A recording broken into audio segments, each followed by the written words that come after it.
was seared into the memory of everyone, was seared into the memory of everyone present, though for very different reasons. Over 2,000 service members stood in perfect formation, a sea of pristine white uniforms stretching towards the distant, glittering water. And they were assembled for a rare and significant event, a full-dress review in honor of a visiting dignitary, a high-ranking official from the Department of the Navy. At the heart of this meticulously choreographed spectacle stood Admiral Jonathan Thorne, a man whose very name seemed carved from granite. Thorne was a legend in his own mind. His chest was a tapestry of medals, each one a testament to a career spent behind a desk, pushing papers and perfecting the art of bureaucratic warfare. But he was a master of the service politics, a man whose authority was absolute and whose temper was the stuff of whispered rumors in the corridors of the Pentagon. He saw the thousands of men and women before him not as individuals, but as extensions of his own will, cogs in a machine he alone commanded. The reviewing stand, draped in bunting and flags, was a stage, and Admiral Thorne was its undisputed star. He scanned the rigid lines with a practiced eye, looking for any flaw, any imperfection that could mar his perfect presentation. His gaze snagged on a figure in the front row of a support company. It was a woman, her posture impeccable, her uniform pristine.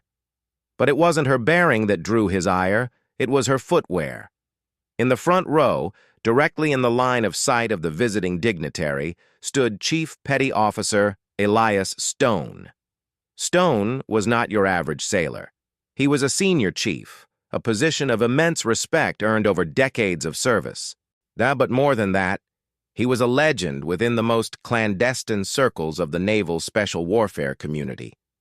He was a Navy SEAL, a veteran of countless black operations, his body a roadmap of healed wounds, and his eyes holding the quiet, unsettling calm of a man who had stared into the abyss and forced it to blink first. Today, however, he was assigned to a support unit, a temporary administrative posting that was the bane of his existence, and his feet were killing him. A severe bout of plantar fasciitis, a lingering gift from a parachute jump into a hostile landing zone years ago, was flaring up. The standard-issued glossy dress shoes were instruments of torture, amplifying the pain with every minute he stood at attention. So, in a small act of defiance, born of practicality, he had swapped them for a pair of his regulation combat boots. They were polished to a mirror shine, completely within uniform regulations for his current duty station, and infinitely more comfortable. Admiral Thorne, however, didn't see regulations. He saw a blemish. He saw a junior sailor, for all officers looked alike to him, daring to deviate from his perfect tableau. A slow, hot flush of anger crept up his thick neck. The visiting dignitary was about to arrive, and some anonymous seaman was wearing combat boots in his formation. The disrespect was staggering. "Master Chief," Thorne snapped, his voice a low, the venomous growl that didn't carry to the formations, but cut through the air around the senior enlisted advisor, standing beside him, like a razor. Master Chief Petty Officer of the command, a man named Kowalski, snapped to attention. "Sir? Who is that?" Thorne jutted his chin toward the front row. "The one in the combat boots, front and center." Master Chief Kowalski squinted. He was a good man, a career sailor who understood the difference between a leader and a tyrant. For the administrative review. "Senior Chief Stone. He's with the support company for the administrative review." "Senior Chief?" Thorne spat the words. "Get him out of my formation, now. I want him standing right here in front of this stand, before the dignitary arrives." Kowalski hesitated for a fraction of a second, a lifetime in the military. "Sir, Senior Chief Stone is—" "I don't give a damn who he thinks he is." "Master Chief!" Thorne's voice rose, drawing a few nervous glances from his aides. "He has disrespected this uniform, this command, and me. Get him here, now." It was a direct order. Kowalski had no choice. He saluted, his face a mask of stone, and marched towards the formation. The thousands of service members trained to be statues felt the tension in the air. They couldn't hear the words, but they could feel the storm brewing. Chief Stone saw Kowalski approaching, and he saw the grim set of his jaw and knew immediately what was coming. He had seen that look before, right before a mission went sideways. With a soft, internal sigh, he awaited the inevitable. "Senior Chief," Kowalski said quietly, his voice tight. "The Admiral wants you, on the double." Stone gave an almost imperceptible nod. He broke formation, his movements fluid and economical, and followed Kowalski towards the reviewing stand. 2,000 pairs of eyes tracked his progress, a wave of silent curiosity washing over the parade ground. They saw a man walking towards the epicenter of authority, and most pitied him. He stopped before Admiral Thorne, coming to attention and rendering a sharp, perfect salute. "Senior Chief Stone reporting as ordered, sir." Admiral Thorne did not return the salute. He let Stone's hand hang in the air for an agonizing 5 seconds before turning his back on him, a calculated and profound insult in military culture. He then whirled around, so his face contorted with rage, and got inches from Stone's face. "You!" he roared, his voice now echoing across the stunned, silent parade ground. The visiting dignitary's car had just pulled up at the far end, but Thorne was beyond caring. "You ungrateful brat! What in God's name do you think you're doing? You think the rules don't apply to you? You think you can waltz into my formation in front of 2,000 of your shipmates and dishonor this uniform with those boots?" Stone's face was an emotionless mask. He didn't flinch, didn't blink. He stood at a rigid attention, his gaze fixed on a point 1,000 yards away over Thorne's shoulder. He had been screamed at by better men in far worse places. He had been shot at, blown up, and left for dead. A fat, pompous admiral having a tantrum was frankly boring. "You will answer me when I speak to you," Thorne shrieked, spittle flying from his lips. He was a man completely out of control, his carefully constructed facade of authority crumbling in a very public spectacle. The 2,000 service members watched, horrified and fascinated. Some felt a pang of pity for the unknown senior chief. Others, who recognized the look in Stone's eyes, felt a different kind of chill. It was the look of a predator assessing a threat and finding it laughably inadequate. "Those boots are a disgrace. You are a disgrace. You are a textbook example of the rot that is destroying our Navy's discipline. I should have you court-martialed. I should have you stripped of your rank and thrown out on the street like the insolent child you are." Thorne's voice cracked with the effort of his screaming. He was now fully in his performance, believing his own hype, feeding on the silence of the crowd. He took a step back, panting, and pointed a trembling finger at Stone's chest. "You want to explain yourself? You want to tell me why you thought you were above the rules? Go ahead. Explain to me and to these 2,000 sailors why you chose to disrespect them, this ceremony, and your admiral." The silence that followed was deafening.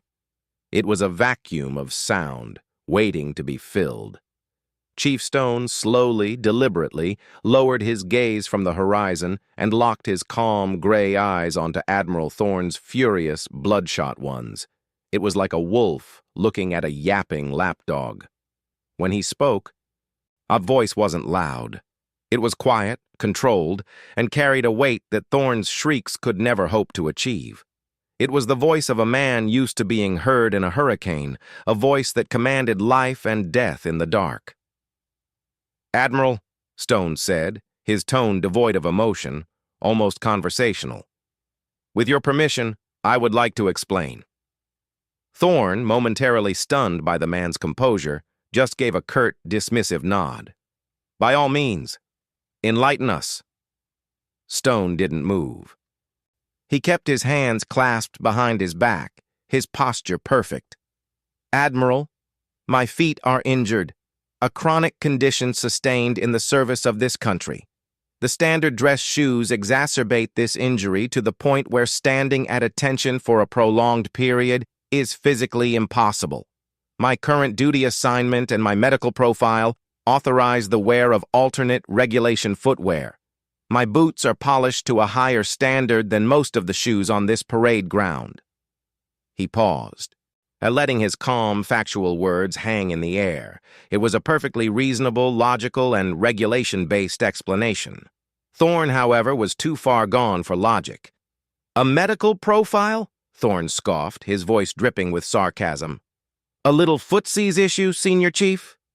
Is that what we've come to? Our warriors can't stand in a pair of dress shoes? Maybe you should have requested a wheelchair. Perhaps a cushioned cot right here in the front row?"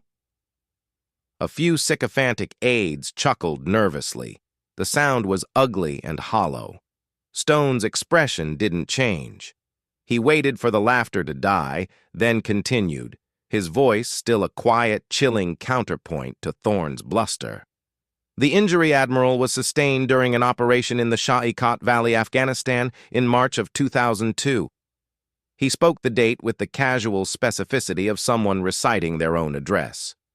"Operation Anaconda. I took a piece of shrapnel through the heel during a 36-hour firefight while extracting a downed helicopter crew. The medics on the ground patched me up and I completed the mission. The condition has flared up intermittently ever since." The parade ground went utterly silent. The name Operation Anaconda resonated with anyone who knew anything about modern warfare. It was one of the fiercest battles of the early war in Afghanistan. The visiting dignitary, who had been standing by his car, watching the scene unfold, now waved away his anxious aides and began to walk slowly towards the reviewing stand. Thorne's face, for a split second, flickered with something that might have been uncertainty. But his pride was too wounded, his ego too fragile. He couldn't back down now. He doubled down. "A shrapnel wound, he says," Thorne announced to the crowd, as if exposing a con man. "Very dramatic, Senior Chief, but this isn't a war story contest. This is my parade ground, and you are out of uniform. You deliberately disobeyed—" "Admiral," Stone interrupted him. The single word, spoken in that same calm, level tone, cut through Thorne's rant like a knife through butter. It was the first time in 20 years anyone had interrupted an admiral.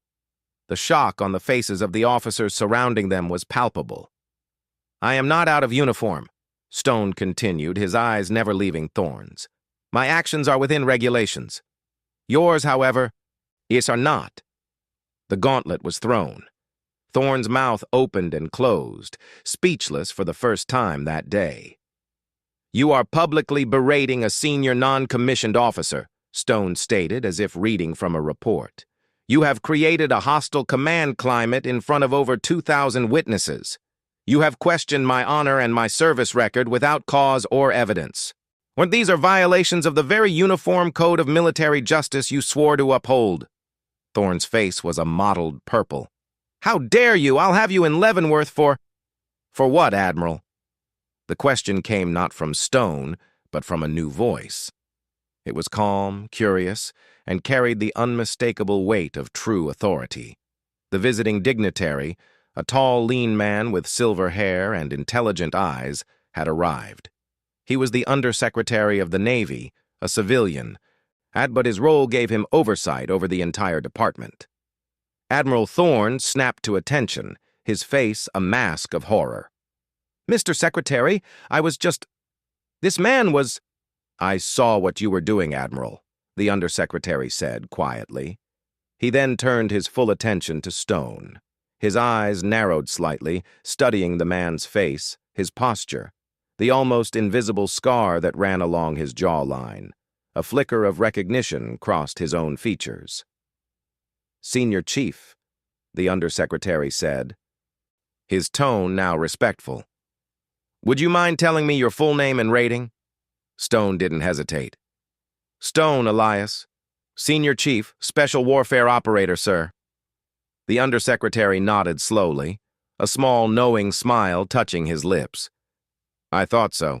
You were part of the initial push into Baghdad, weren't you? With Task Force 20? Aye, sir, Stone replied. I was. Thorne stared, his world crumbling around him. Task Force 20? That was a shadow, a ghost story. And they were the ones who hunted the high-value targets, the ones who operated so far in the dark they didn't exist. The undersecretary then looked at Stone's boots, then back at his face. Those boots, Senior Chief, are they the reason you're still standing here today instead of in a wheelchair? A ghost of a smile flickered across Stone's face. They help, sir. The undersecretary nodded, understanding perfectly. He then turned to the frozen admiral. Jonathan, want a moment of your time? He led the trembling admiral a few paces away. He didn't raise his voice. He didn't need to. Every word he spoke, however, was carried on the breeze to the ears of the closest service members. That man you just called an ungrateful brat in front of 2,000 people, the undersecretary began, his voice soft but as hard as nails, holds the Navy Cross. He holds 3 silver stars. He has more confirmed kills than most battalions. He is, without question, to you. 2,000 sailors know that to you. 2,000 sailors know that their commanding officer is a bloviating, incompetent fool who can't tell the difference between a desk jockey and a living legend. He let that sink in for a moment. Thorne looked like a man who had just been gut-shot. His face was gray, his lips bloodless. And you will apologize to him, the undersecretary said, his tone brooking no argument. You will do it publicly, here and now, in front of the same formation you chose to humiliate him in. Then you will return to your quarters and you will draft your letter of resignation. You will cite personal reasons. Your retirement will be effective immediately. If you fight this, I will personally ensure every detail of this little tantrum is made public. Your legacy will not be the medals on your chest, but the screaming face of a petty tyrant on a parade ground. Do you understand me? Admiral Thorne, the man who had ruled this base with an iron fist, could only manage a weak, pathetic nod. He walked back to where Stone stood, still at rigid attention. The undersecretary stood beside him, an official witness. Thorne stopped before the senior chief. He couldn't meet his eyes. He stared at the polished toes of the combat boots that had started this whole catastrophe. Senior Chief Stone, Thorne began, his voice a mere croak. I was out of line.